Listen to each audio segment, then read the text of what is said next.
I explained about isomorphous phase diagram. Another important phase diagram is eutectic phase diagram. I'm going to explain about eutectic phase diagram in this session.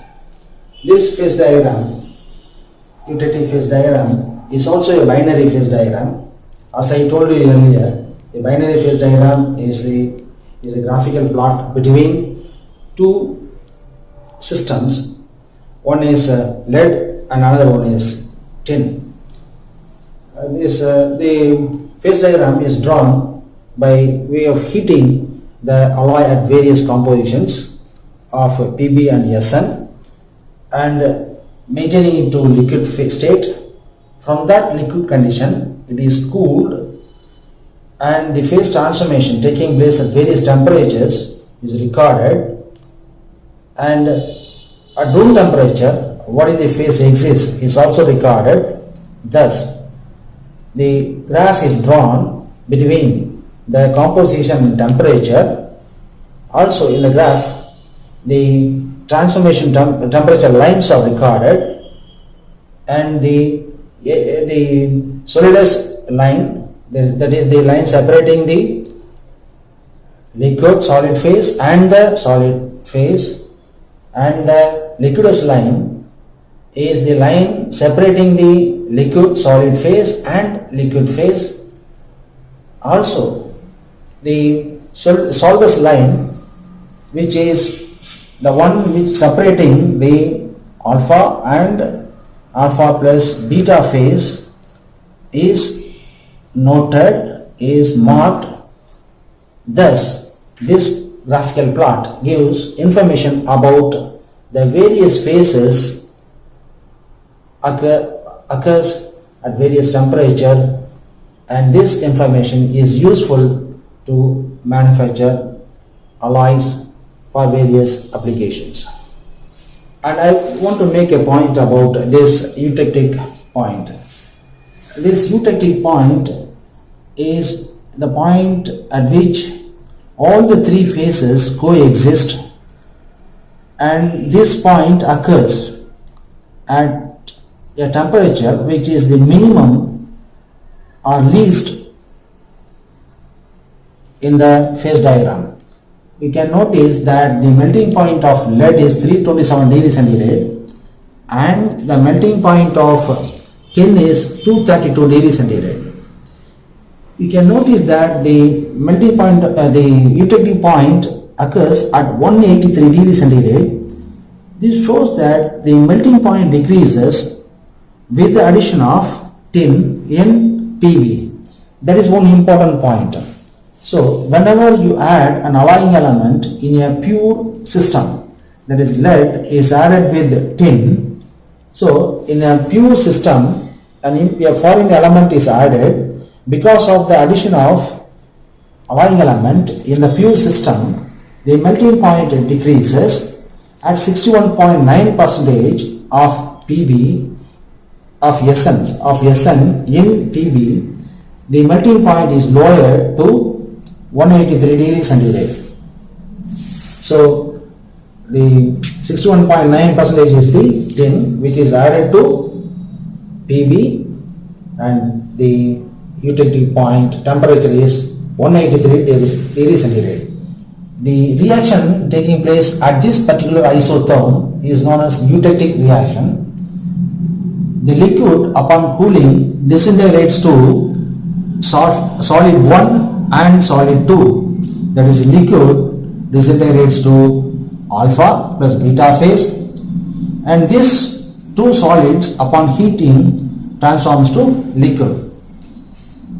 So on the left side of the phase diagram, you can notice that the single phase is maintained up to 18.3% at 183 degrees centigrade. If you add tin in lead up to 18.3 degrees centigrade at 183 degrees centigrade, you can find single phase, that is alpha phase.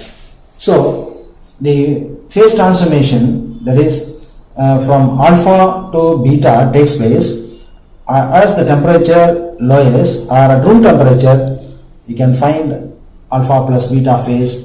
At higher temperature, you can find only single phase. This shows that this alloy can be dispersion strengthened. That is one important point. So it forms intermetallic compound. The tin forms intermetallic compound with the lead. Therefore, this intermetallic compound strengthens the alpha phase. That is one important point of maneuvering or making use of this eutectic system. In this case, the melting point of these two alloys, I say on the outside, is very low compared to other elements. Say if we talk about iron, the melting point is 1535 degrees centigrade, and the melting point of say chromium and titanium, they are all very high compared to these elements. Even aluminum is having a melting point of 660 degrees centigrade. So if you heat an alloy containing 38% tin, and you can get a liquid phase at this temperature, it is roughly about 300 degrees centigrade. So at 300 degrees centigrade, the liquid phase is formed, and below this line you can find alpha plus liquid phase.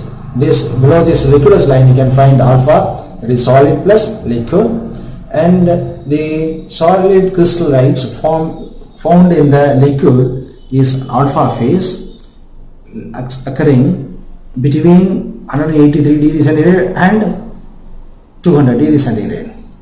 And below this point, below this line, 183 degrees centigrade line, you can find this particular phase containing eutectic alpha, and the primary alpha grains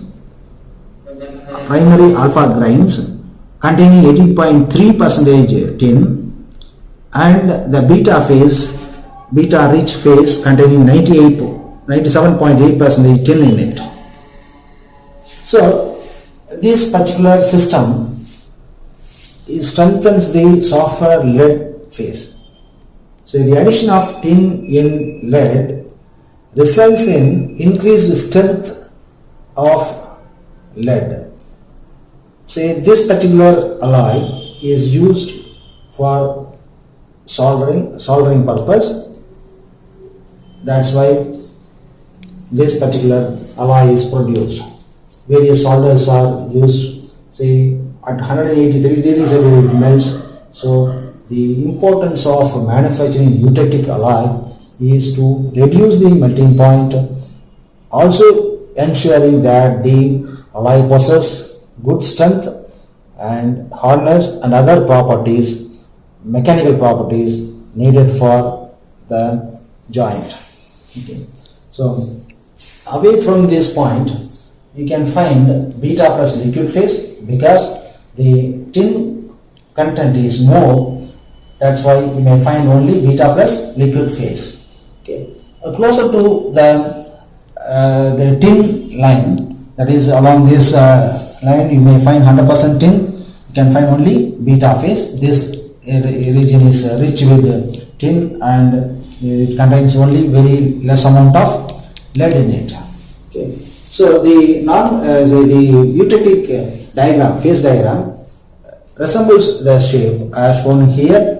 And you can apply Gibbs phase rule even in this diagram. Below this the solidus line, you can find the eutectic composition of the alloy.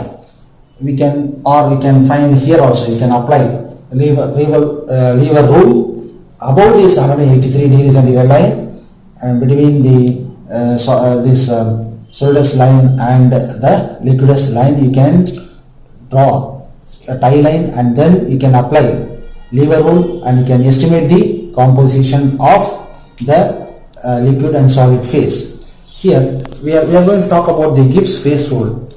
This Gibbs phase rule is used to estimate the degrees of freedom. See here, the Gibbs phase rule is presented here as P plus F is equal to C plus 2. This is the general Gibbs phase rule. Here P refers to number of phases, F refers to degrees of freedom, C refers to composition variables, and the pressure is maintained as a constant one in this Gibbs phase rule. When pressure and temperature are maintained constant value, then this rule is changed, modified to P plus F is equal to C plus 1. This 2 is reduced to 1. That's the only modification. So if we apply this phase rule, we can find the degrees of freedom at the eutectic point. Okay. Similarly, we can apply this phase rule to find the degrees of freedom at eutectic point and peritectic point and other points, other phase diagrams. There are other phase diagrams, we will be discussing about it later on. Okay. The eutectic reaction is, as I mentioned earlier, the liquid phase transforms to solid 1 and solid 2.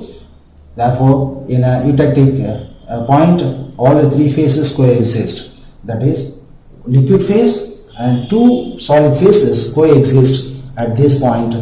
Therefore, this point is known as a eutectic point. Or you can say that liquid, solid and vapor phase, all the three phases exist at this point. That's why this is known as eutectic point. That's why the degrees of freedom is normally said to be 0. So I want to make the student to think what is the degrees of freedom at the eutectic point. How to find the eutectic point? This is the question for the student, which the student should think and answer. Okay. So they have to pair with the students to form a group and then find a solution. First of all, they should draw a eutectic diagram and then discuss among them and among themselves and apply this Gibbs phase rule to find a solution for this problem. And the share aspect is the knowledge should be shared among the group members, and they have to discuss about the solution obtained by the team members, and they have to come to a conclusion which one is the right solution. So the class should be revealed about the correct solution, and this point can be shared to the other members in the class, other team members.